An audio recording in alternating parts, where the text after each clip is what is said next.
You would think, being a person of your caliber, that you would do this. I see that you have not, and therefore you have failed. I'm just imagining the whole villain monologue.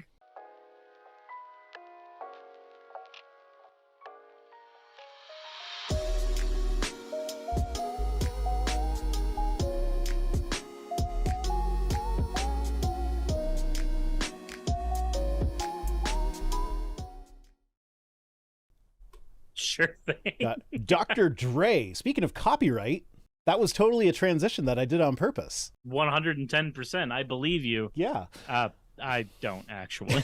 I know better. Dr. Dre drops the hammer on Marjorie Taylor Greene. So I don't know if y'all have heard about this, but MTG made a video that was supposed to be dramatic. It looked really stupid. I'm not going to play it because I don't want to get dinged for copyright from Dr. Dre. Because as we'll see, he's got a sassy lawyer. I like his lawyer, but I don't want to be on the receiving end of his lawyer's sass. One of those things that it's fun to watch. You don't want to experience it ever. Yeah, so she did like one of those dramatic videos of her like walking slowly through the Capitol building with Dr. Dre playing in the background. So he sent her a cease and desist letter for that. I'm actually, okay, before we continue with this, I got a copy of the letter. It's amazing. Okay. So, page 1, we write you on behalf of our client, Andre Young, aka Dr. Dre, composer, performer, blah, blah, blah, blah. He's the owner and copyright. He's the owner of the copyright in Still DRE, or Dre. I don't know if it's Still DRE or Still Dre. I'm not up on the hip lingo. With exclusive right to exploit same. Mr. Young has not and will never grant you permission to broadcast or disseminate any of his music. I was like, that's pretty unequivocal right there. Has not and will never. And then this bottom paragraph is my favorite. One might expect that, as a member of Congress, you would have a passing familiarity with the laws of our country. It's possible, though, that laws governing intellectual property are a little too arcane and insufficiently populist for you to really have spent much time on. We're writing because we think an actual lawmaker should be making laws, not breaking laws, especially those embodied in the Constitution by the Founding Fathers. And then page 2 says, but one of the things, the United States Copyright Act says a lot of things, but one of the things it says that you can't use someone else's song for your political campaign promotions unless you get permission from the owner of the copyright in the song, a step you failed to take. Yeah, I wouldn't want to get one of those letters. They sound very like anime villain. You would think, being a person of your caliber, that you would do this. I see that you have not, and therefore you have failed. I'm just imagining the whole villain monologue. I'm just going through. I'm just waiting for opening arguments to cover this. I really hope that they do. It doesn't surprise me that someone like Marjorie would have zero respect for the creative process and people who actually, make things within that realm, considering how disparaging she is to any kind of liberal arts at all. This at the very least is consistent with her he's noted ideologies. He's probably being controlled by the geospace lasers, so I thought they lit things on fire. I didn't know they did mind control too. Oh, they probably do. I don't know. You think God. You think she doesn't follow David Icke's conspiracy stuff? Lizard men are everywhere, and you don't know it. They will literally rip out of their skin any moment like a vampire from the Dresden Files. Good luck. Your time is short. Have you seen the Netflix show Deep State? No, I haven't. It's pretty funny. There are a lot of like deep cuts to like right-wing nutbaggery. Like, are you aware of that like secret club that basically like every Republican president since I think Nixon has been a member of this club, and it's like this Skull and Bones? Yeah. The one where like one of the main things that like one of the main tenets of their club is that the men can pee wherever they want. Yeah, so I used to be a huge Alex Jones fan back when I was 18. Ooh. So like I context is I watched Zeitgeist. A friend of mine tried to deconvert me from Christianity by having me watch Zeitgeist. Because Zeitgeist has that whole like preamble bit. Yeah, no, I remember Zeitgeist. Yeah. But watching that made me start watching Alex Jones because there was a good like 15 minutes of that movie that was just Alex Jones's coverage of shit.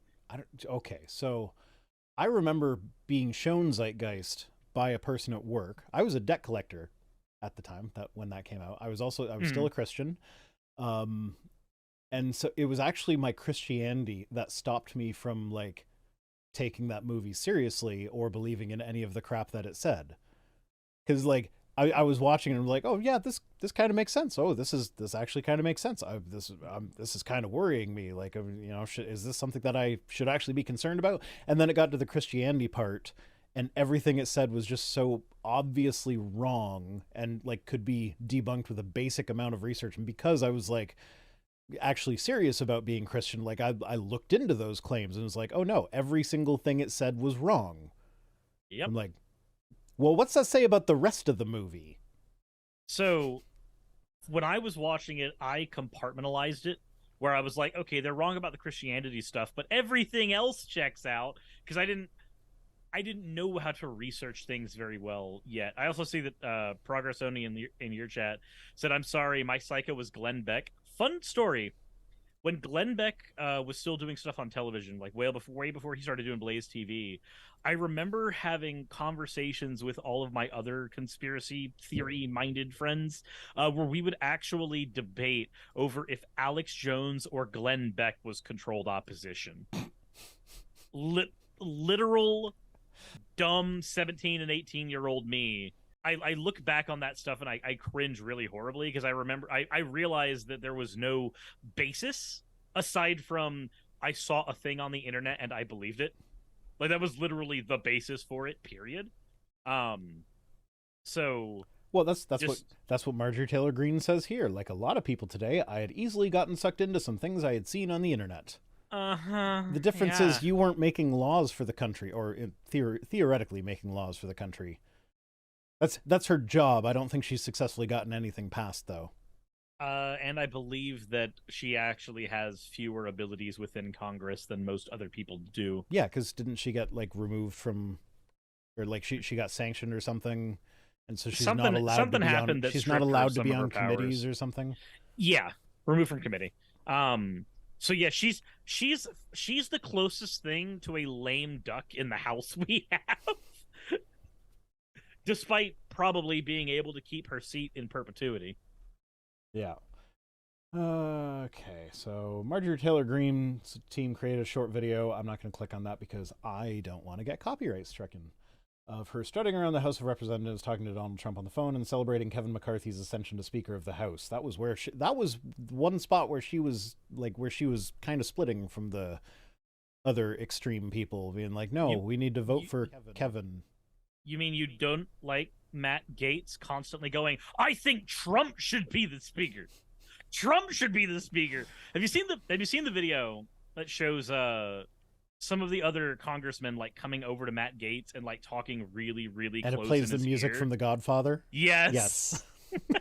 The moment he decided, and he just looks terrified. Yeah. It is. I'll play it for my stream whenever we're done on Twit Tweets, but it is.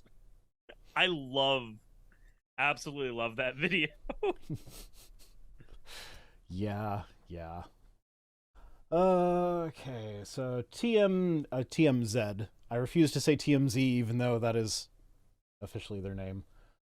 So they, I guess they didn't take the video down after getting the cease and desist letter. I mean, the date on the cease and desist letter, like, she has to take it down by today. And, actually, there was a time on it. Let me get the letter back up. By 5:00 p.m. EST. So let's see. I will open the video to see if it's still there. It's currently 8:30 p.m. or 8:53 p.m. EST. Oh no, that's not the video. That's the TMZ article. TMZ. Oh, so you can say it correctly when you're not thinking about it. Okay, but this is I think this might just be hosted on. Yeah, no, I think this is their own hosting thing, so they're just like putting it up there as evidence or whatever. So yeah, no, it might be up, it might not be, I don't know. But apparently initially they refused to take it down. And Marjorie's response was, well, when she got the letter, she interviewed TMZ, and said, "While I appreciate the creative chord progression, I would never play your words of violence against women and police officers and your glorification of the thug life and drugs." Does she not realize that the thug life is glorified because it's one of the only ways out of poverty for some people? And she is in literally the exact position in government to change that because the House of Representatives are in control of the budget. Suris, expecting nuance from Marjorie Taylor Greene is a bit much, I think. I understand. I feel like expecting nuance from anybody who's willing to hire Milo Yiannopoulos as an intern.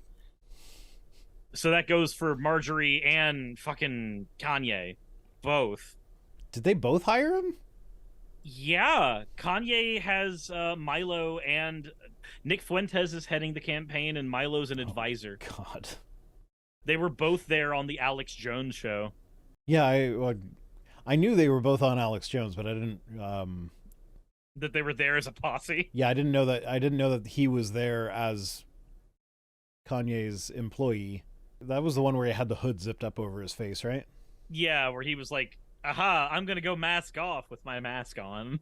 Old Skull Kid says, "I thought Milo left the campaign. Leaving the campaign doesn't change the fact that he was hired on for it." Yeah. Since Fuentes is the head of that was literally Nick just going, "I've got something that can help your profile." Yeah, no, it's a big clown car. And then the rest of this article is just them quoting themselves when they were satirizing MTG. Like apparently they wrote an article about Lauren Boebert and Marjorie Greene's adult film called Two Smokin' Hotties for Christ.